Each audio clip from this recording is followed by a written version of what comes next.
All right. Hello, everyone. Tracy Noriega here, paying it forward to you on this beautiful virtual retreat where we're giving everybody permission to choose you because it is, guess what, all about you. You cannot continue to do what you do if you don't give to you. And I have someone who is a very big giver, Mr. Alex Eastman. Hello, Alex. Nice to meet Hey, you. And Tracy. thank you so much for joining us from down under. Oh my goodness, thank you so much for having me on and putting together this beautiful retreat. What a Yes. pleasure. Well, it's beautiful to have you here. I met Alex probably about 3 years ago. He's led some beautiful, how would you say, when I met him, he was really into the hero's journey. And if you're not familiar with that, from Joseph Campbell's work, and I had been, but I never really thought of it being applied to my own life. And it really is. All of us are on our own hero's journey. And when he pointed that out to all of us and showed us that all the things that you may think are the things to hide about yourself, sort of like those rocks of coal in your sack are actually the diamonds that you have to offer. And that is what he really offered us, was to re-examine our lives and look at the diamonds that we have to offer. And I don't know if you have anything to comment on that, just for people out there who may think, oh, I don't have anything to offer, and why they continue to give. Thank you, Tracy. I mean, yes, I have quite a lot to add to that, but I'll try and keep it brief. Otherwise, Sure. I'll eat up all our time here. But in short, over the space of 6 or 7 years, I worked with a number of people through workshops, seminars, etc., and one-to-one, all of whom felt like their lives had been an arbitrary sort of string of chaotic events of which they'd basically been trying to keep their head above water in a kind of meaningless frenzy. And on closer inspection and helping people to sort of delineate their lives and kind of relook at them and understand what they gained in their more chaotic experiences and what that gave them and how that led them on a very particular and extremely meaningful journey. It reframed the perspective of every single individual I've ever worked with and helped them to see just how exquisite and powerful and potent every unique life truly is. That it is, and everything that we've gone through is something to offer for someone else, and that includes our losses, of which Alex and I were just speaking about grief, and we're still in this pandemic. Everyone was thinking we'd be over a year of it now, and I think that is a bit of a theme that goes on too with everything that's happened. Whether or not you lost somebody to COVID or not, we've all lost people to other ailments, and there's been loss of lifestyle, there's been loss of jobs, loss of houses, loss of just a way of life, so to speak. And so I don't know if there's anything you want to offer the people out there who may be feeling at such a loss, and what that feels like when you're trying to pick up the pieces and look like, what do I have to look forward to right now when I'm feeling so much of the stress of the day to day? It's a big question. Yeah. Yeah, I mean, I've had a lot of experience of loss, everything from losing my football career through injuries, right through to more difficult losses of losing my sister when she was 29 and I was 26, losing my father. But as you say, we all experience loss.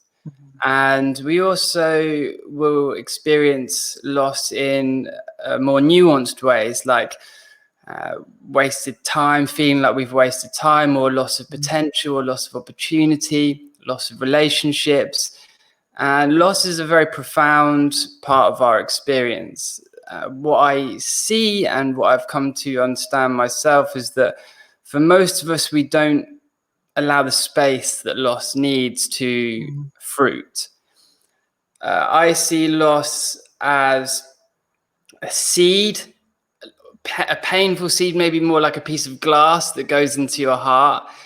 But with the right conditions, if you're with that piece of glass, if you allow it to go through its developmental pathway, it turns into a seed. And then over time, if it's gently cultivated and allowed to move through its phases, it flowers into something beautiful that enriches you, enriches your life's journey, and allows you to become the being that you are here to be, and step into the fullness of who you are. But it's a journey that needs the space. And many of us, I certainly wasn't given the education to understand that. And I think that's probably down to the fact that that areas like loss and grief, they seem to be put into the domain of the religious. And I can understand the reasons for that, because there is such a spiritual aspect to that. But by the time I came into religion, when I was taken into a church when I was 5 or 6, all I could sort of see was dogma and things that seemed very detached from anything I could relate to or sort of feel in myself, and narratives that I couldn't connect to. So I was left with nothing really to support me in that journey until I took myself on a journey maybe more into the Eastern philosophies, and then more into my own self-realization. So if you are experiencing loss, my encouragement would be for you to courageously continue to meet what's there, and know that everything is okay, wherever you are is okay, and be with what is, and know that just by being with what is and allowing what is to be, it starts to move and shift and change, and like a flower, it does begin to open to you. And there's times where you feel like this pain will be here forever, and how can I ever go on? And you will find that it does move, becomes a part of the fabric of who you are, and it can enrich your life quite greatly. So I encourage you to be with what's there compassionately, and to give yourself the space that you need to move through your pathway. And don't measure yourself by other people's standards. Friends of mine recently lost twins that they're expecting early on in the pregnancy, and they had this feeling like they had to get back to work, and it's kind of not a loss of somebody that they knew, and it's not necessarily something that they should have the space to grieve, but that's not how they felt. They felt an extraordinary loss, an extraordinary pain, and that pain needs the significance that it deserves, and the space and love and compassion it needs. So yeah, I mean, I could speak on that for a while, but I don't. Well, and I think that's a perfect transition right into what this message is about too, because I wanted to acknowledge that there is so much grief out there. I mean, everyone is feeling it to a certain extent. We've all had our own personal dealings with it, but it is a collective, experience at this moment. And one of the things you were saying is like giving yourself the space, which is also another way of saying like giving yourself the permission to feel your feelings, the permission to like, yeah, today I don't know why it's coming up in this way, and we don't make the space. And I feel, you mentioned about going to Eastern religions. Unfortunately, if Western doesn't really do a very good job of teaching us how to deal with grief. It's sort of like how you said, you pick up the couple there. Okay, we didn't really know them. We lost twins. We got to get on. And that is what's happening with a lot of us in our culture, is just not allowing ourselves to feel, not allowing ourselves to give ourselves the time that we need, and not taking care of ourselves. So, what are you finding? I know you're building a community in which self-realization is part of that space that you're holding. And for the women on this panel who are coming in to see this, who are feeling like, I just don't have the time, but I just don't have the time. I don't know where I'm supposed to fit it in. I don't know how I'm supposed to do this. What, suggestions and little, change in perspective that we need to have about giving ourselves, like you had mentioned about working with cancer patients and what you had observed there with them, and the giving, because that is, I think, the big toxicity, is believing that that I'll feel better if I just keep giving. And I know I've fallen for that. I Yeah, don't want to feel my loss, and I don't want to feel what I'm feeling. So I'm just going to continue to give, and that'll make me feel better about myself and everyone around me. And then all I'm doing is running myself into the ground. sure. I mean, ultimately, it's unique and nuanced to every individual. Mhm. And every individual has slightly different circumstances. I just want to acknowledge you for watching, for being here to begin with.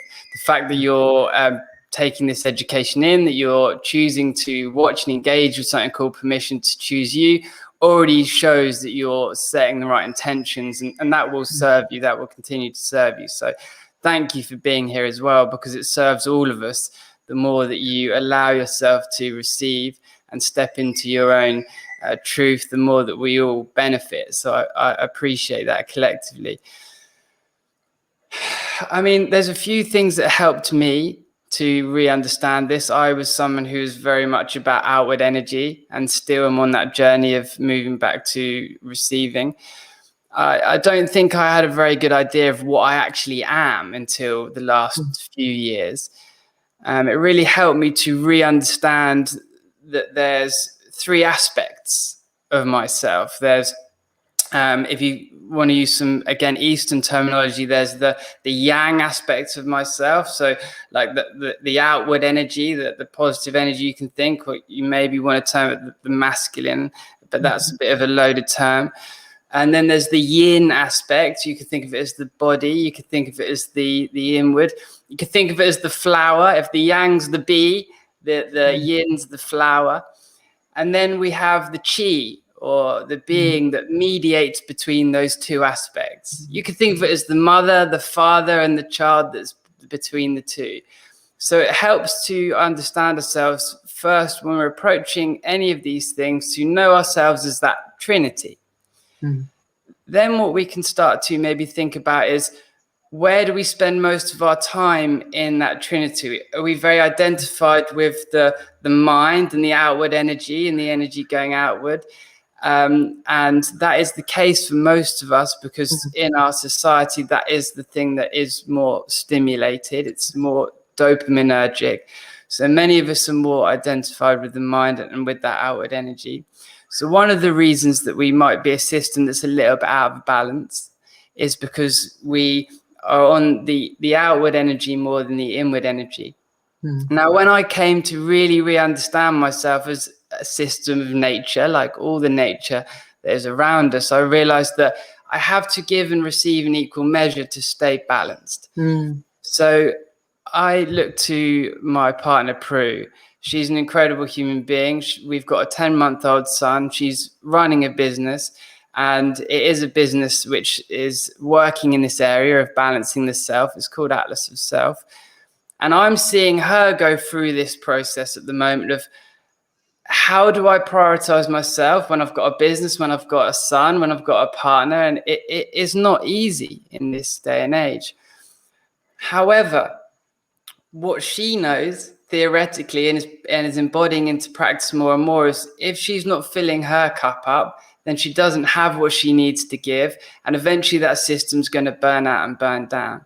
And what I'm seeing in Victoria's Promise, the charity that we have to support young women through cancer, is there's so many beautiful young women that have given, and it's like their flower has not received any light. And it's like, if you have a flower that doesn't receive any light, then it begins to wilt, and it begins to, wilt inside the darkness, inside the shadow. And then we see illness. And what we see is, people start to build up resentment and internally, and they start to resent their partner. They start to maybe even resent their children. They don't like that, so they push that down further. We don't like that, so we push that down further. So what's actually going on here is, we have these two parts of ourselves. The one that is like the gardener, and the part of us that's like the flower. So like our culture and our nature, our mind and our body. And our culture is telling us how much we deserve to receive and how much we deserve. So how we identify to that culture, which can often be how we identify to the masculine role models in our life, gives us a pattern of how much we feel like we deserve to receive. And for some of us, that is not very much. So we feel like we have to give in the hope that maybe one day we'll contribute enough that it'll be our turn to receive. But we actually don't know what that measure is, or when we've hit that measure. So we're kind of stuck in this perpetual giving to hit this imaginary time when we might be able to receive. And we all find ourselves locked in that space. So it helps to do as you have started doing and have shared doing, is to just kind of step back enough to hear our inner gardener, hear our inner narratives, and hear the conversation, and to ask ourselves if we feel that this is helping us to receive. I don't know if that makes any sense. I've rambled on a bit Well, there. yeah, no, well, and you bring up a point, which is, I think, a really good one, is that there's not a lot of people out there wouldn't even think they had a problem with receiving, right? I know I was just sort of like, no, I mean, if you gave me something, but one of the best indications is, can you even take a compliment? Right? And a lot of times, trying to deflect that compliment. Oh no, oh, this shirt, oh, this old thing, or oh, and you don't actually say, you don't let it in, and you don't accept it. And also, I think another thing is just the help, right? Do you need some help with that? And what is our inclination? No, I'm fine, I got it, right? But you really do want some help. But how many times do we just say, no, I've got it, I can do it, and we just keep doing, right? Totally. Let me ask you this, Tracy. Yeah. What's your relationship like with receiving? Where are you at on that journey? Yeah, it's gotten better, because I've looked at the compliment part. That was my first part. I'm getting better at that and acknowledging it and just actually saying thank you to it. The receiving part, I'm thinking right now, for me, it's been more of knowing I can receive the abundance that's out there. So one of the things that you pointed out, and I know I've fallen prey to, is in believing that I've got to earn, the how would you say, the worthiness of receiving, right?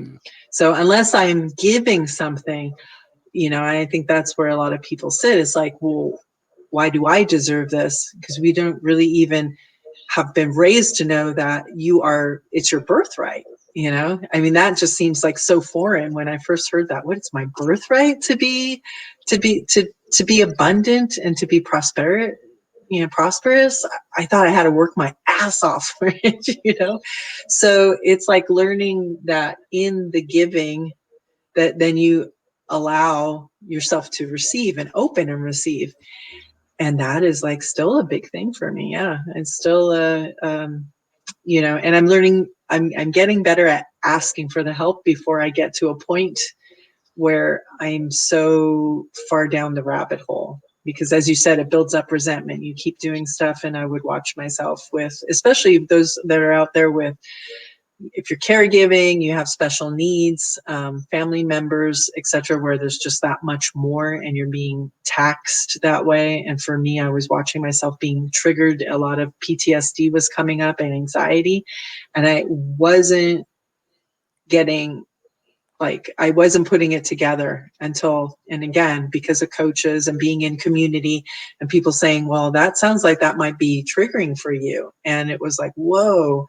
When I started to put it together, it was that same sense of, I don't have control over this situation. And it doesn't matter what I do or how much I do. Nothing's changing. And it was just this feeling of futility about, it doesn't matter what I do, and it's never good enough. And then just wanting to spill yourself more into it.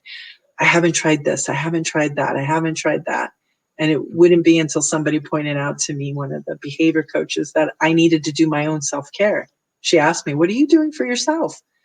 And I said, well, I meditate in the morning, and I, go for my hikes or a bike ride or something. She said, yeah, but what do you do for you? I just told you, And it wouldn't be until, really looking at, what do you do to nourish yourself? What do you do to bring, joy to your own life, And for many of us, firstly, thank you for sharing that, Tracy. And awesome. Well done for taking yourself on that journey. Puts you in the 1% of human beings that are really taking themselves on in that way. And it's a big journey to do, because to get to a place where you can truly receive, you have to meet all the parts of yourself that are preventing you from receiving. And it's you're the one stopping you from receiving, not anybody else. So then you have to forgive all those parts of yourself that have stopped you from receiving. You have to acknowledge all the parts of yourself that are in shadow. And it's an extraordinary journey, and it takes a lot of courage, but it's a very beautiful and enlightening journey. So there's kind of three aspects that I have come to understand in myself in terms of blocking me from receiving. One of the narratives is the narrative we've discussed a little bit around enough, deserving. Do I deserve to receive? Do I know? Have I been shown love? Many of us weren't shown love very well. So we weren't shown love very explicitly from the outside. Unconditionally, right? You have So then for us to learn how to love ourselves, we have to take ourselves on a journey of learning how to love, which is usually outward first. And then we have to reintegrate that and learn how to bring that inward and become our own mother, become our own father, and internalize in those ways. So there's kind of three parts, I'd say. There's, do I deserve? Am I enough? That narrative can block us from receiving.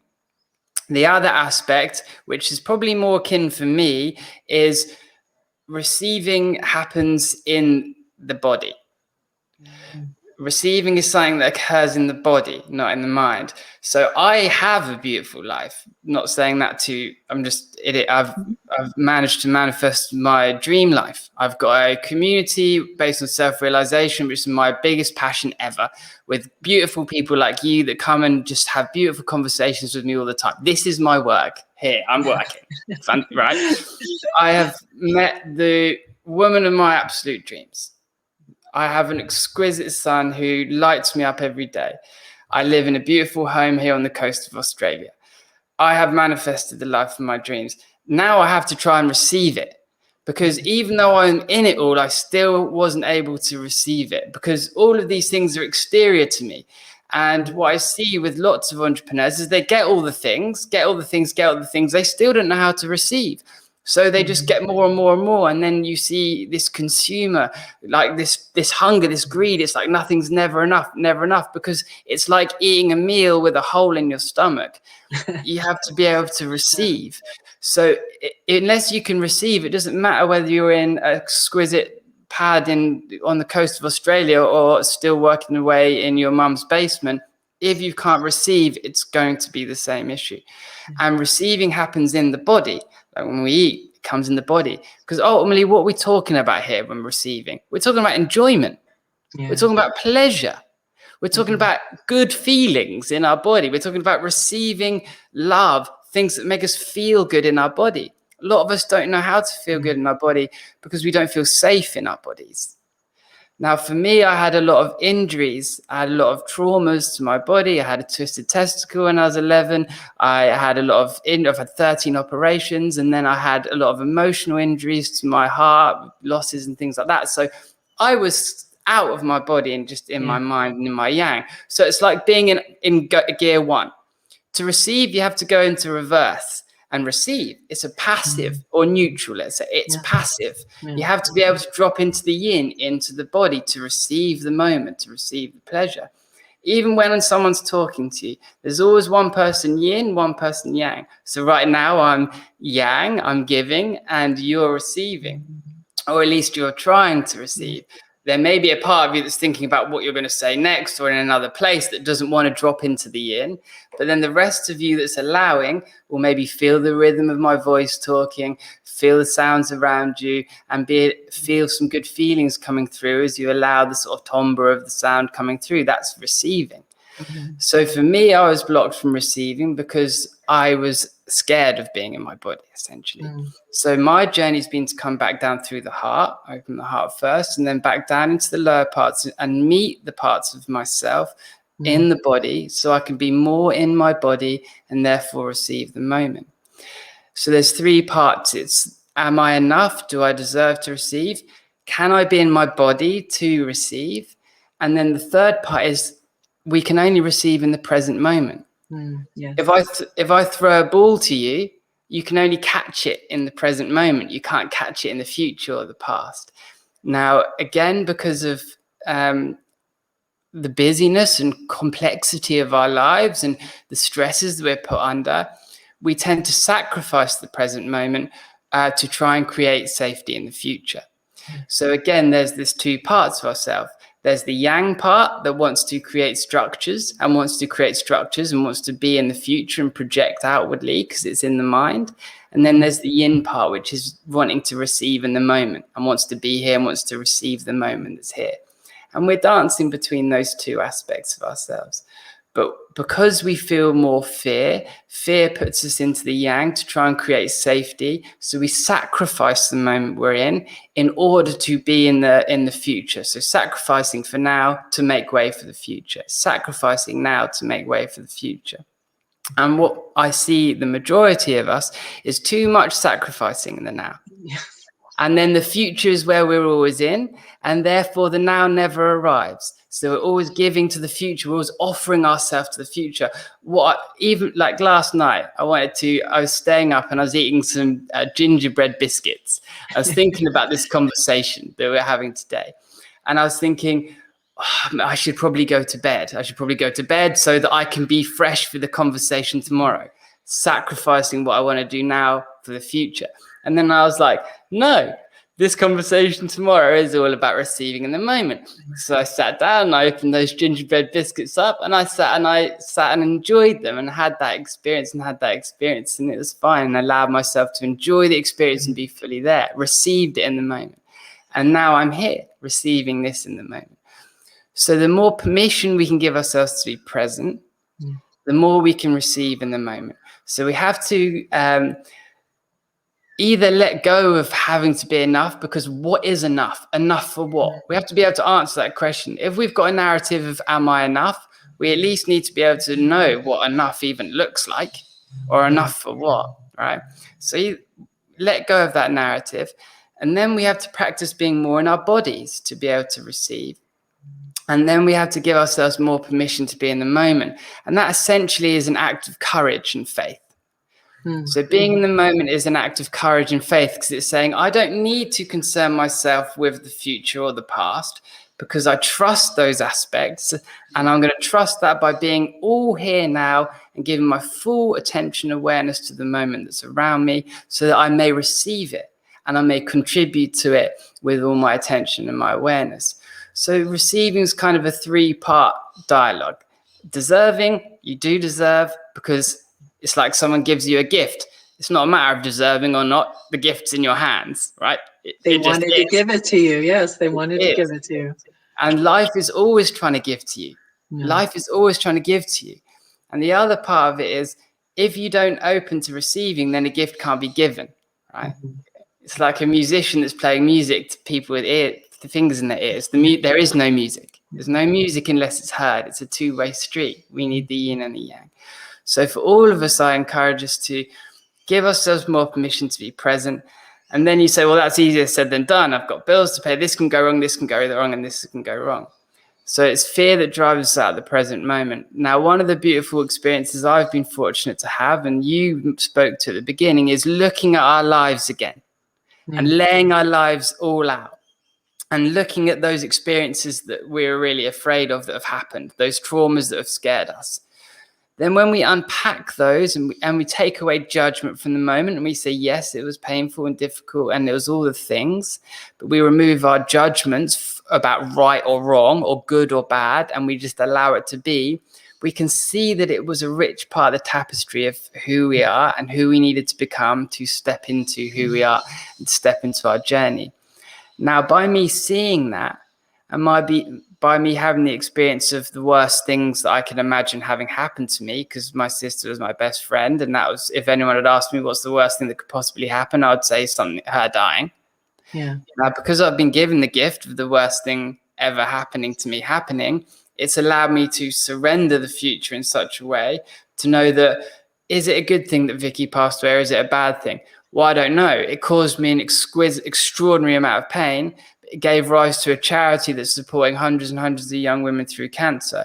It caused me and my family a terrible amount of grief, but it taught me so much about what it is to be human. It taught me about how deeply I love. It opened my heart in so many ways. Is it a good thing? I don't know. Is it a bad thing? I don't know. It just is a thing. It is, yeah. It just is a thing.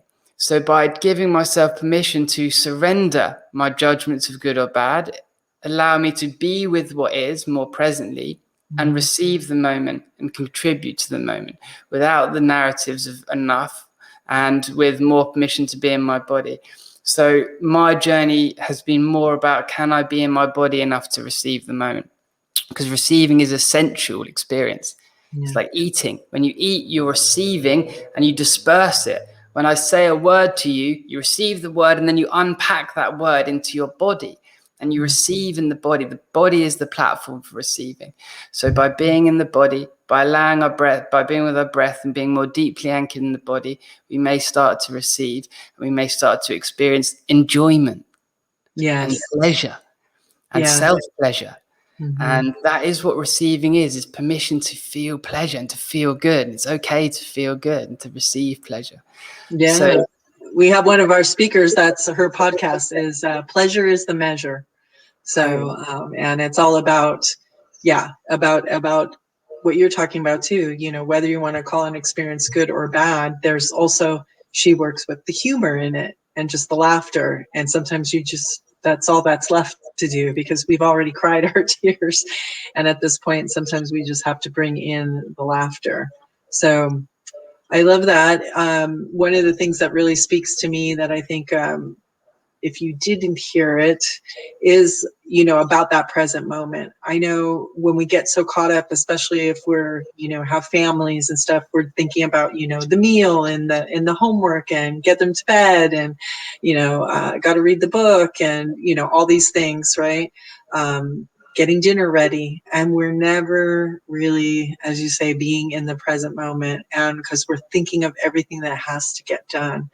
And sometimes it is just letting that go and sitting down and just, what is being called for me right now? How many times have we been on that other side as a child, like wanting the attention of our parents, right? Look at me, or can you read this with me or do this with me? And it's sometimes just allowing, which is actually by your giving is also receiving, because you're just having that moment of the give and take and sharing a moment together. And, at the end, it's like, guess what? Dinner will take care of itself, and you could always eat some leftovers, right? So, but it is those things that we miss. And I thank you for bringing that up, because that was a reflection I had of the other day too. We're always such on I have to get here, and why aren't I there yet? And again, we're sort of like the kids, am I there yet? Am I there yet? Am I there yet? And you're not enjoying the view of where you're at right now in this moment, and just taking that in, that I'm on my way, and instead of looking at it, I'm already on my way. So I'm going to enjoy this part of it before I get there. Absolutely, and well said. And I see it playing out. We can have all the theory, and Prue and myself, we've been in this space for a while, but we still push up against it. And Prue, we're Atlas, my son is 11 and a half months old, and I still see her in that space of the head and the heart pulling in two different directions. Maybe the heart wants to go down and put her feet in the water in the ocean, but then she's got a story about, well, Atlas needs this and Atlas needs that, and in this moment she's being pulled in two different directions.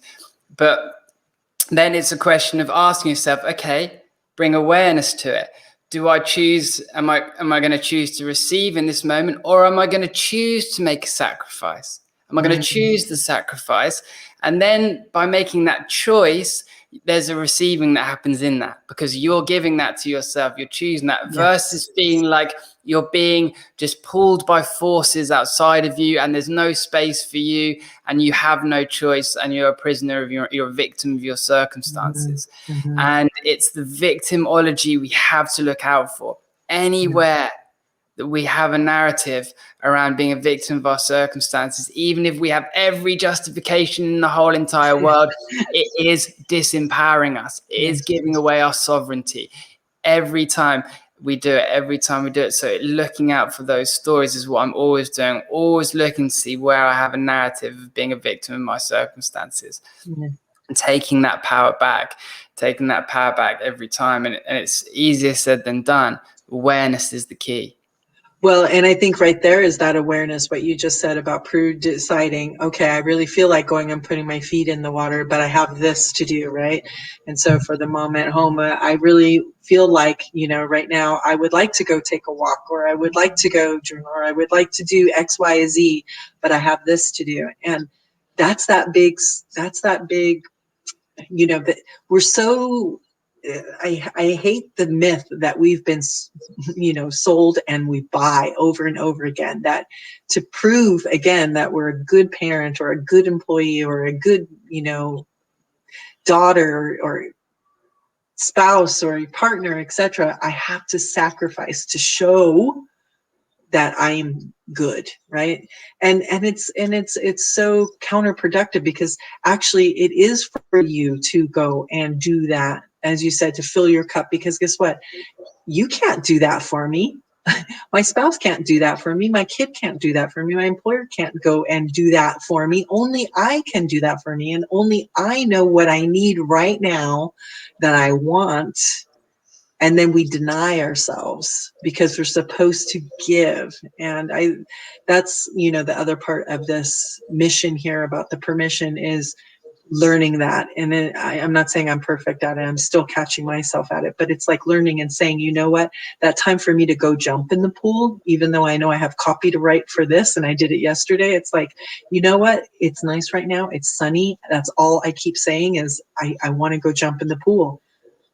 Why am I going to be a bitch boss to myself and tell myself I can't? It's like, give yourself permission, go do it, and then come back, do what you need to do for you. And then you have that much more to give. Wow, what a concept. If you actually gave to yourself what you give to everyone else, then you feel more fulfilled and like, I got to do something I wanted to, because again, no one can do it for you but you. Only you can do you. And we're not taught that. We're not taught that at all. And it's really sad. Absolutely. It's really sad. Absolutely. And well said. And I think because when we're children, all we do is receive. Right? My son is not worried about, he's not sacrificing any moment, right? He's drinking his drink, he's chucking that over there, he's eating his thing, he's not worried. So it's natural for the lessons of our caregivers to be lessons of sacrifice, cultivating us into the world, trying to shape us. So trying to take us from being like all wilderness and trying to cultivate us into being a garden, right? That's the idea. That's the balance that we're supposed to be. One part wall, one part nature, one part culture, one part nature. But what happens is we end up more like a car park, right? All culture, too urbanized. And then the nature just gets crushed down and there's no space given to the nature. And what you've said there is beautiful. And it comes back to this idea of responsibility. Responsibility is the key word. And that's what we're all juggling with. When we really break that idea down, it's the ability to respond, the responsibility. And actually, the only thing we have the ability to respond to is the moment that is in front of us. That is the only thing. We can't respond to the future and we can't respond to the past. They're either gone, they're the wake of a ship, or there are imaginations that actually won't even materialize. They're just our imagined futures. So we only have the ability to respond to now. Then what we do is we have these conflicts come up. Do I go to the ocean? Do I go and start making a meal or thinking about what I'm going to do for my son? It's really powerful just to bring awareness to that conflict and locate that conflict in your being. So if you go, okay, what part of me wants to go to the ocean? Okay, it feels like the heart. It feels like my heart is drawn. It feels like there's an energy here. It feels like my heart is drawn to the ocean. What part of me wants to go and look after Atlas? Okay, it feels like a narrative. It feels more linguistic. It feels like my mind's telling me to do this. And then at least you can choose. And you go, okay, I'm going to go with the mind. I'm going to go with the mind. I'm going to go with the mind. Then what you can notice is, are you choosing the mind every time? And and at least start redressing the balance. Because remember, this is a journey for all of us. We're not necessarily all going to be able to just drop into being able to surrender into the flow of all things and immediately just start receiving life from now until time immaterial. Right? That's a big journey that we're taking ourselves on. But what we can start doing is raising awareness to those two aspects of ourselves, the culture and the nature, and go, okay, am I choosing my narratives every time? And start just saying, okay, well, at least 1 in 3, I'm going to start choosing the heart, and I'm going to go with this energy, and I'm going to start surrendering that part of myself. And we can start redressing that balance. Just start redressing that balance. Start redressing that balance. The idea of sacrifice is deeply ingrained into the Western myth. Sacrifice is a massive part of our doctrine in the Christian myth, in the Christian mythology. And it comes from an idea of creating for yourself in the future, right? It comes from the idea of you fell out of the garden, you fell out of paradise, which basically means you discovered there's a future coming, right? You fell out of being in the present moment and discovered there's a future, right? That's a good thing and a bad thing, because it allows you to be it allows you to be the architect in more ways, because you can start setting a vision for the future and then living into that vision. So it gives you the ability to be the architect, but it also means that you're going to have the ability to sacrifice the moment in the name of that vision. Now, we've gone too far in that direction of the sacrificing for the present moment to create something for the future. By raising awareness to the parts of us that want to sacrifice the now for something later versus the parts of us that want to receive now, we can just begin to make some more choices of now, receive, and just start to redress that balance. The other thing, if I might add, that I can see in myself is taking responsibility for everybody else, taking responsibility for everyone else's feelings, ultimately being rooted in the fact that I didn't want to feel my own. Right. That's the truth. Like, I didn't know that. It's like, I'm just looking after everyone else's feelings. Like, I'm always like in Prue's feelings more than mine, in Atlas's feelings more than mine. And yes, it can be shaped as it's because I'm so giving. It's because I'm so giving and caring, which is true. But it's also there's a fundamental avoidance of what I'm feeling. There's an avoidance of what I'm feeling. So give back people's feelings. The thing that I've noticed is, my ex-girlfriend, I took so much responsibility for her feelings. I robbed her of her destiny. I robbed her of the opportunity to face her own dragons because I was trying to protect her from her feelings all the time, trying to protect her from. So I took her sword and her shield away. I took her ability away to face her own experience because I was so concerned with making sure her feelings were okay, not taking care of my own, that I was sheltering her from her own destiny. And I see this happen. And then we get resentful to the people that we don't give light on ourselves. We put loads of light on the other person and we rob them of their destiny. And then the part of us that didn't get the light starts to get resentful of that individual as well. And we start to get resentful because what we're resenting is the fact that they've been chosen over us. They've been chosen over us. They've been chosen over us. It's a little bit like, imagine you're a child and you're walking around holding your mum's hand and your mum's going out and she's giving out loads of love to everybody and like giving like, here's some apples and flowers for you, here's a big cuddle for you, and nothing to you. You're going to be like, you're this beautiful caregiver and yet I'm seeing none of it, like resent. So we start to resent the people around us, but actually we're resenting ourselves. So we have to go on this journey of bringing back our resentment that we're starting to project on the people that we're judging as the reason we're not giving to ourselves. I didn't get to go and play music today because I had to go and do that thing for Prue because I have to do everything. Like I didn't get to play guitar. So it's like, now I'm annoyed at Prue on the inside, like that deep down in a place that I barely even want to look at, but it's there and it comes up when she tells me to take the rubbish out and I snap back at her. Right? It comes up about something completely different, but actually it's this resentment that I'm not getting what I need. And actually, if I really look at it, I'm angry at myself for not giving myself what I need. And I'm projecting that onto Prue because she's the thing that I've used as a judgment for me to not be able to give what I receive. So it's about this radical self-ownership of our experience that's needed. And that's where self-realization comes into play. Because then we meet all those parts of ourselves that have those wounds, that have those stories, and literally just by putting light on them, they eradicate. literally just by touching of your awareness. It's like the Lion King, right? I love that bit in the Lion King where he says, Simba, everything the light touches is in your kingdom, right? Yeah. It's true. It's Yeah. exactly right. If Everything we that our can light, shine our light, if we allow ourselves to shine our light, right? exactly. Everything And that's in the light of your awareness is in your kingdom. yeah. And that's self-realization.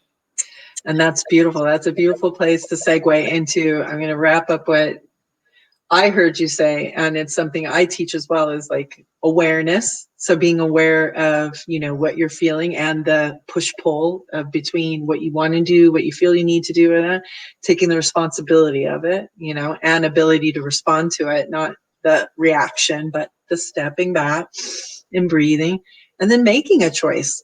What am I always choosing? And give yourself permission to choose you first, because chances are you keep choosing everyone else over you, and that's why you feel the way you do. So try something different, do something different, choose you, do what you need to for you, and then watch how much you light up, that light that comes in, and then you have that much more to give to everyone, and then you're not resentful about taking out the garbage. And I think that's beautiful. I love that. And then it's a beautiful way to end too with the Lion King, because I think everybody knows that one. And we can all relate to all the characters in that, because we all have them inside of us as well, right? We do. Yeah. Absolutely. So, Alex, what gift do you have to give to the community that kind of encapsulates what you have said here? Sure. God, well, I don't know if it encapsulate all the drivel that Well, I've it does described give a nice, there. we'll put a bow on it. How about that? We'll Sure, say it's bow absolutely. on. So, one of the things that I feel is most important in this journey is surrender, right? Mhm. This is a journey of surrender, surrender, surrender, surrender, surrender. And then when you think you've surrendered, you have to surrender some Surrender more. more. That seems to be the journey, right? Surrender, surrender, surrender. A deeper surrender. Exactly. And then the more we surrender, the more we fall into harmony, right? Because we're just trying to fall back into our natural rhythm, the metronome of our being, in the harmony of all things, in the river and flow of life.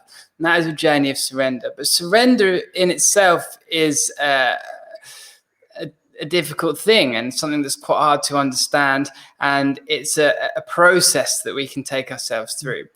Now, Prue, my partner, the founder of Atlas of Self, has come up with an extraordinary tool, which is called the Path of Surrender, which takes you on a guided meditation journey through these particular steps of like acknowledgement, feeling and expressing, allowing, permitting, and then releasing in this journey, which allows us to surrender.